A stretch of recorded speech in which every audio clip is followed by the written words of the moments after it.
অর্জুনের আত্মপ্রকাশ ও তার গৌরব বিজয়ের মধ্যে দিয়ে রচিত হল মহাভারতের নতুন এক অধ্যায়।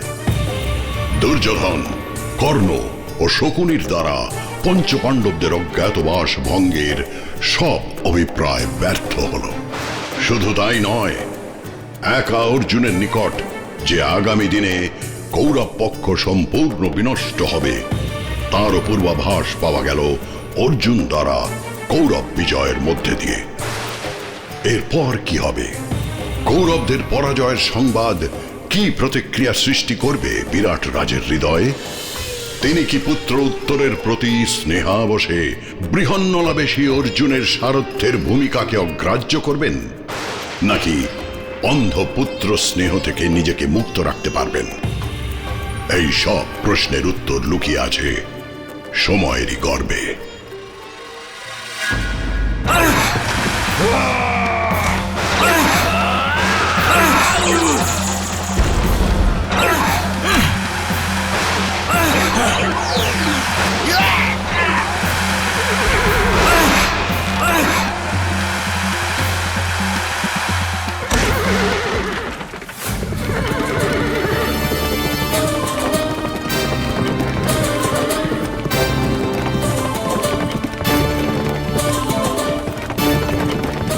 তুমি শুধু জগতের শ্রেষ্ঠ ধনুর্ধরই নও অর্জুন, তুমি মহান, তুমি ধার্মিক। তাই তো আজ আমাদের সকলকে পরাজিত করেও হত্যা করনি, আমাদের প্রতি কোনরূপ নৃশংস কর্ম করনি। এতদিন পর তোমাকে দেখে আমি আজ বড়ই প্রীত হলাম। বিরাটের গোধন উদ্ধার করে সুখে মহারাজ বিরাটের রাজধানীতে প্রস্থান করো।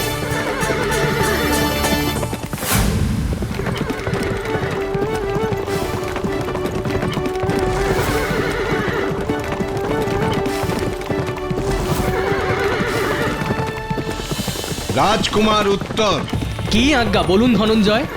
হে বৎস, শোনো, তুমি রাজধানীতে গিয়ে তোমার পিতা মহারাজ বিরাটের নিকট এখনই আমাদের আসল পরিচয় জ্ঞাপন করো না। এই কথা আপনি কেন বলছেন ধনঞ্জয়? এখনই আমাদের আসল পরিচয় জানলে উনি বিচলিত হতে পারেন। ওনার মনে অনেক প্রকার সংশয় ও ভীতির উদ্রেক হতে পারে।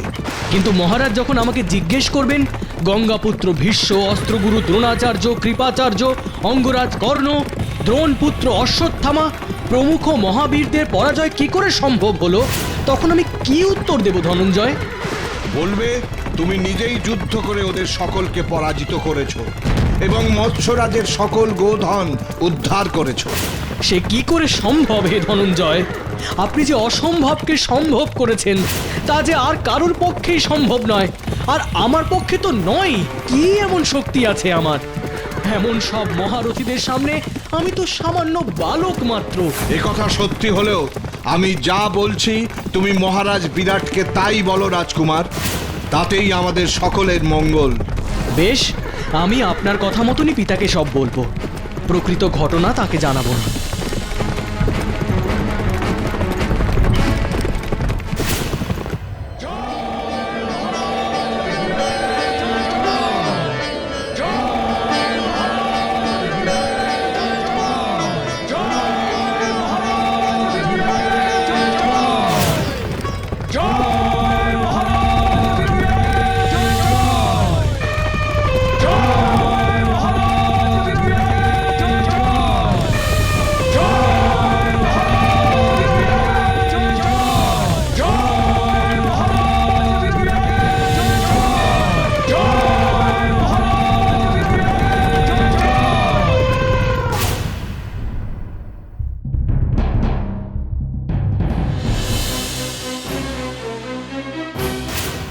যুবরাজ দুর্যোধন, অঙ্গরাজ কর্ণ, গঙ্গাপুত্র ভীষ্ম, গুরুশ্রেষ্ঠ দ্রোণাচার্য প্রমুখেরা আমাদের মৎস্যদেশে গোধন হরণ করতে এসেছেন।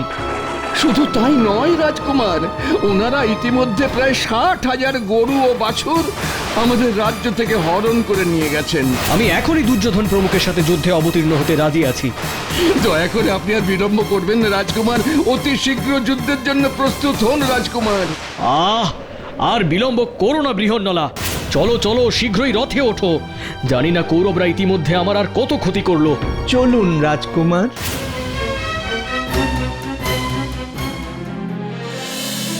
ত্রিগর্তরাজ সুশর্মাকে পরাজিত করেও তো সমস্যার সমাধান হলো না কঙ্ক। আপনি ভীত হবেন না মহারাজ। কি বলছো তুমি? শুনলে না প্রহরী কি বলল? রাজকুমার উত্তর বৃহন্নলাকে সারথি করে মহাপরাক্রমশালী কৌরবদের সাথে যুদ্ধ করতে গেছে, আমার রাজ্যের গোধন উদ্ধার করতে। এবার কি হবে কঙ্ক? ভীষ্ম, কর্ণ, দ্রোণাচার্য, কৃপাচার্য, অশ্বত্থামা প্রমুখ বীরদের সাথে উত্তর যুদ্ধ করবে কি করে? হায়, কি জানি আমার পুত্র এখনো জীবিত আছে কি না। না না, আপনি যেমন ভাবছেন তেমন অশুভ কিছুই ঘটবে না মহারাজ। আপনি নিশ্চিন্ত থাকুন। রাজকুমার উত্তর বিজয়ী রূপে অক্ষত দেহে গোধন উদ্ধার করে ফিরে আসবে। তুমি এত নিশ্চিত হচ্ছ কি করে কঙ্ক? নিশ্চিত হচ্ছি কারণ বৃহন্নলা যার সারথি, তার ক্ষতি কেউই করতে পারে না। মহারাজ, আমি বৃহন্নলা। আমি অর্ধ পুরুষ ও অর্ধ নারী, এই আমার পরিচয়। তুমি আমার রাজ্যে কি প্রকার কার্যে নিযুক্ত হতে চাও? মহারাজ, আমি নৃত্য, গীত ও বাদ্য বিষয়ে নিপুণ। আমি পূর্বে ধর্মরাজ যুধিষ্ঠিরের পত্নী দ্রৌপদীর পরিচারিকা রূপেও কাজ করেছি। তাই নৃত্য, গীত ও বাদ্যের প্রশিক্ষক ও রাজভবনের সকল রমণীদের পরিচারক রূপে আপনি আমাকে নিয়োগ করুন। আজ থেকে আমি তোমাকে আমার কন্যা উত্তরার ও রাজভবনের অন্য নারীদের গীত, নৃত্য ও বাদ্যের প্রধান শিক্ষক রূপে নিয়োগ করলাম। রাজকুমার, তুমি এখনই মহারাজকে কৌরব বিজয়ের সংবাদ পাঠানোর ব্যবস্থা করো। যথা আজ্ঞা ধনঞ্জয়।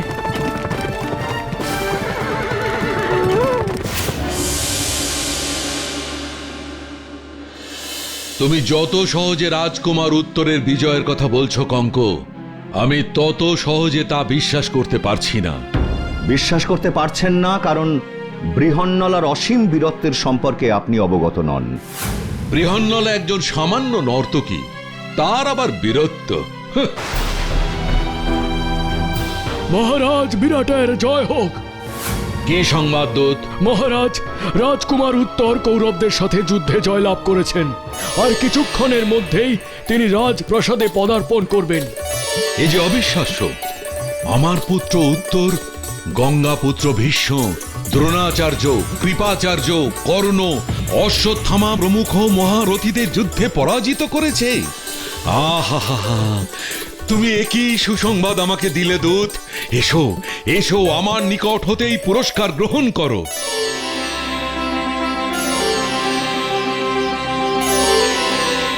জয় মহারাজ বিরাটের জয়।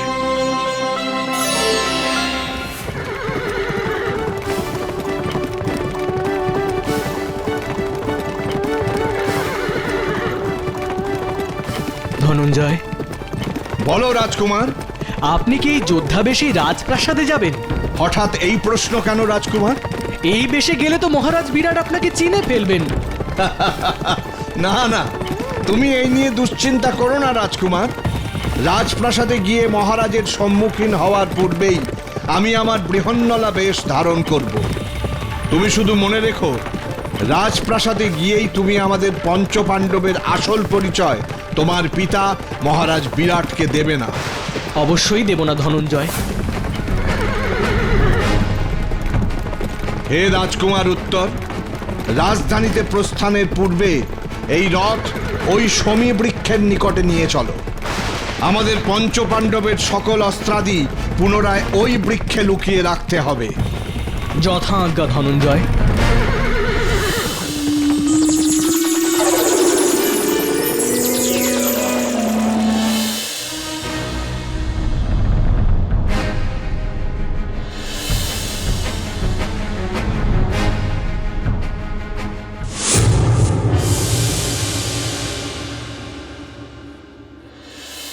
আমার পুত্র উত্তর যে এমন অসম্ভবকে সম্ভব করবে, এই কথা তো কোনোদিন আমি কল্পনাও করতে পারিনি। মহারাজ, এই অসম্ভব কার্য রাজকুমারের দ্বারা সম্পন্ন হয়নি। আপনি ভুলে যাবেন না মহারাজ, বৃহন্নলা সারথী রূপে ছিল বলেই কৌরবদের পরাজয় হয়েছে। এসব তুমি নিজ ব্রাহ্মণদের মতন কি বলছো কঙ্ক? তুমি কি বলতে চাইছো অর্ধ পুরুষ ও অর্ধ নারী বেশি ওই নর্তকে বৃহন্নলা আমার পুত্রের চাইতে বড় বীর, ওর জন্যই আজ কৌরবরা পরাজিত হয়েছে? হ্যাঁ মহারাজ, ভীষ্ম, দ্রোণাচার্য, কৃপাচার্যের ন্যায় মহারথীদের সঙ্গে বৃহন্নলা ব্যতীত আর কেউই যুদ্ধ করতে পারে না, এমনকি দেবরাজ ইন্দ্রও পারেন না। চুপ করো তুমি। তুমি আমার অতিথি ও আমার বয়স্য, তাই তোমাকে আমি ক্ষমা করলাম। ভুলে যেও না, আমার প্রিয় পুত্রকে তুমি অসম্মান করছো। পুত্রকে অসম্মান করা পিতাকে অসম্মান করারই সমান। মহারাজ, যা সত্য আমি তাই বলেছি। না, বলনি। বৃহন্নলার পক্ষে কখনোই কৌরবদের পরাজিত করা সম্ভব নয়। কৌরবদের পরাজিত করেছে আমার পুত্র উত্তর, শুধু উত্তর। এই গৌরবের ভাগ আমি আর কাউকে দিতে রাজি নই।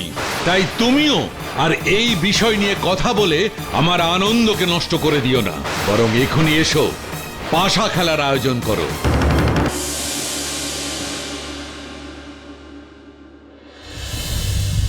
এসো কঙ্ক, আমার সাথে পাশা খেলবে, এসো। আমাকে ক্ষমা করবেন মহারাজ, এখন আপনার সাথে পাশা খেলা আমার উচিত হবে না। এইসব তুমি কি বলছো কঙ্ক? কেন উচিত হবে না? মহারাজ, উৎফুল্ল অবস্থায় পাশা খেলা অনুচিত, কারণ এতে প্রভূত ক্ষতির সম্ভাবনা থাকে। পাণ্ডুপুত্র যুধিষ্ঠিরের সেই ঘটনার কথা আপনি নিশ্চয়ই শুনে থাকবেন। কোন ঘটনার কথা তুমি বলছো কঙ্ক?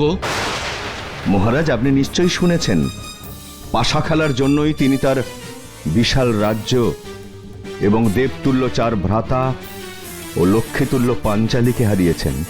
ইন্দ্রপ্রস্থ!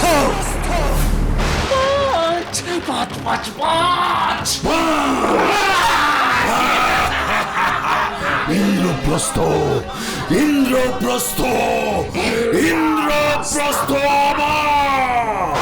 আমার ভ্রাতা কনিষ্ঠ পাণ্ডব নকুলকে পণ রাখলাম আমি।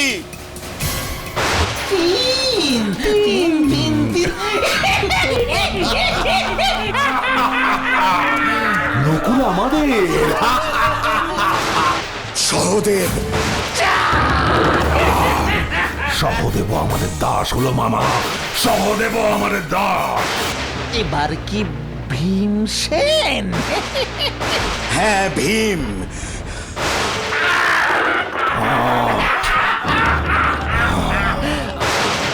ভীমসেন, এইবার তুমি আমার দাস। অর্জুন,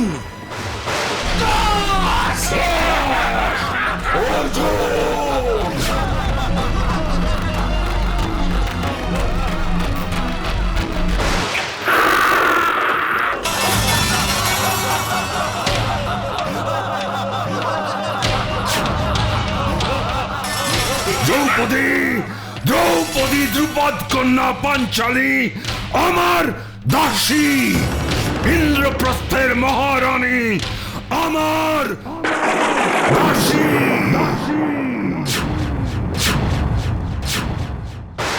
শুধু তাই নয়, এই পাশা খেলাই তাদের সবার জীবনে নিয়ে এসেছে চরম দুঃখ আর কষ্টকে। শোনো কঙ্ক, শোনো, তোমার সাথে পাশা খেলে সব হারালেও আমি এতটুকু কষ্ট পাবো না। তুমি আমার সঙ্গে পাশা খেলো। বেশ, আপনার যখন এতই ইচ্ছা মহারাজ, তখন আমি অবশ্যই আপনার সাথে পাশা খেলব।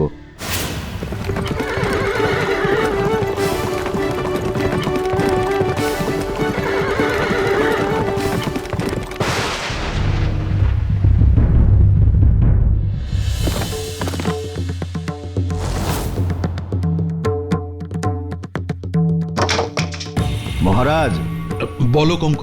এবার আপনার দান। হ্যাঁ হ্যাঁ, দেখো দেখি, উত্তরের গৌরব বিজয়ের সংবাদে আমি সব কেমন ভুলে যাচ্ছি। মহারাজ, রাজকুমার উত্তর কৌরব বিজয় করেননি, কৌরবদের পরাজিত করেছে বৃহন্নলা। এ কথা আপনি কেন বারবার ভুলে যাচ্ছেন মহারাজ? চুপ করো! আমি এতবার নিষেধ করা সত্ত্বেও তুমি আমার পুত্রের বীরত্বকে ছোট করে ওই নর্তকে বৃহন্নলাকে বীর প্রমাণিত করতে চাইছো? এর শাস্তি তোমাকে পেতেই হবে, নীচ ব্রাহ্মণ। এর শাস্তি তোমাকে পেতেই হবে।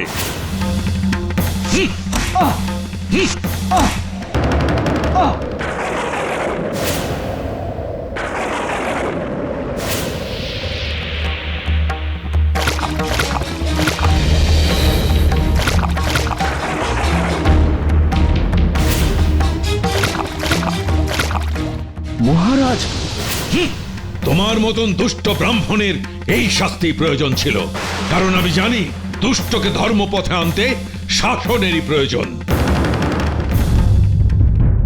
মহারাজ বিরাটের জয়। কি সংবাদ রক্ষী? মহারাজ, রাজকুমার উত্তর ও বৃহন্নলা রাজপ্রাসাদের দ্বারে অপেক্ষা করছেন।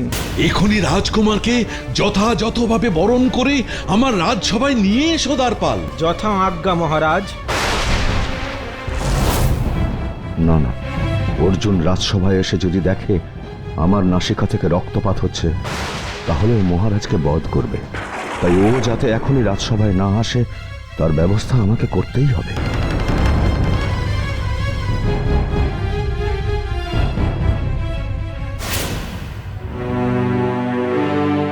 দ্বারপাল মশাই, আমার নাসিকার রক্তপাত বন্ধ না হওয়া অবধি আপনি বৃহন্নলাকে রাজসভায় নিয়ে আসবেন না। কেন কঙ্ক মশাই? কারণ বৃহন্নলা আমাকে প্রতিজ্ঞা করে বলেছিল, যুদ্ধ ব্যতীত যে আমার জ্যেষ্ঠ ভ্রাতা ধর্মরাজ যুধিষ্ঠিরের রক্তপাত ঘটাবে, তাকে আমি জীবিত রাখব না। বেশ, তাই হবে কঙ্ক মশাই। এবার আমাকে রাজসভায় যেতে হবে।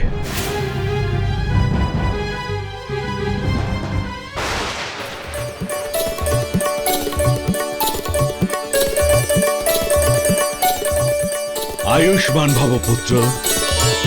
তোমার ন্যায় মহাবীরের পিতা হয়ে আজ আমি সত্যিই গর্বিত। পিতা, নিজ আসন গ্রহণ করো পুত্র। যথাজ্ঞা পিতা। প্রণাম কঙ্কমশাই। আয়ুষ্মান ভব রাজকুমার।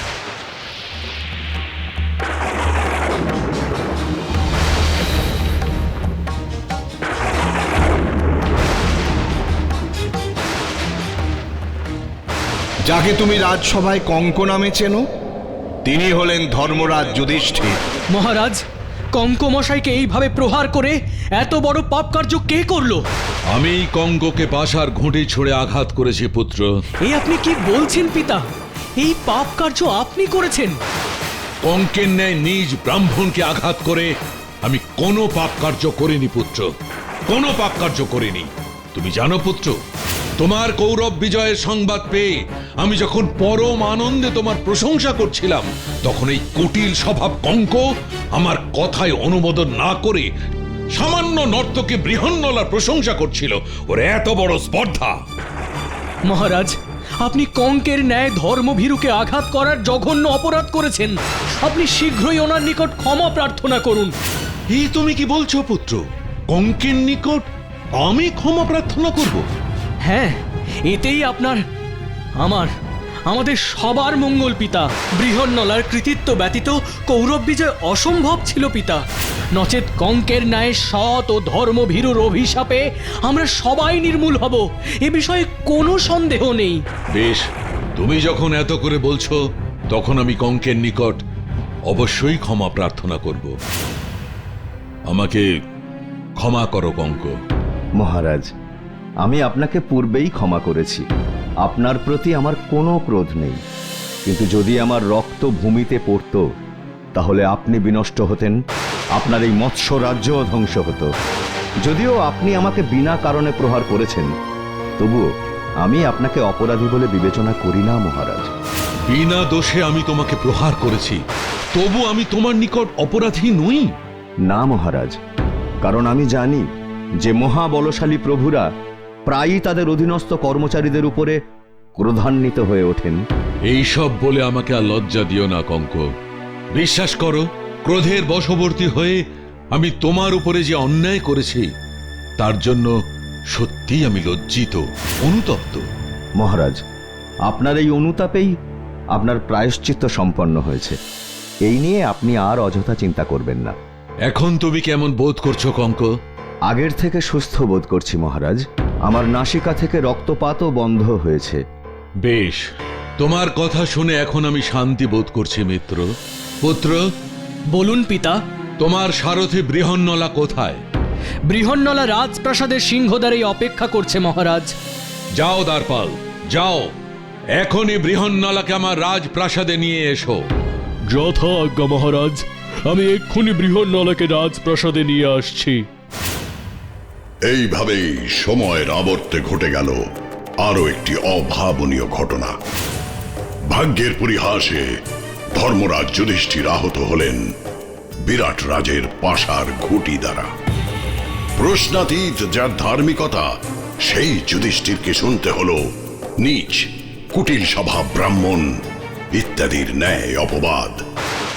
কিন্তু এমন তীক্ষ্ণ অপমান ও অপবাদও যুধিষ্ঠিরকে তার ধার্মিকতা থেকে স্খলিত করতে পারল না। ধর্মরাজ যুধিষ্ঠির ও মৎস্যরাজ বিরাটের এই দ্বন্দ্ব আমাদের স্পষ্ট রূপে এই শিক্ষাই দিল, স্নেহ, মোহ, দাম্ভিকতা প্রভৃতি রিপু সত্য থেকে আমাদেরকে বিচ্যুত করে মিথ্যে ও মায়ার পশ্চাৎগামী করে তোলে। তাই তো কঙ্করূপী যুধিষ্ঠিরের বৃহন্নলা বিষয়ক বাক্য বারবার অগ্রাহ্য করে নিজ পুত্র উত্তরের বীরত্বের অলীক কল্পনায় বিভোর হয়ে উঠেছে মৎস্যরাজ বিরাটের পিতৃ হৃদয়। কিন্তু কি হবে যখন তিনি জানবেন কঙ্ক, বল্লভ, বৃহন্নলা, গ্রন্থিক, তন্ত্রীপাল এবং শৈরিন্দ্রীর আসল পরিচয়?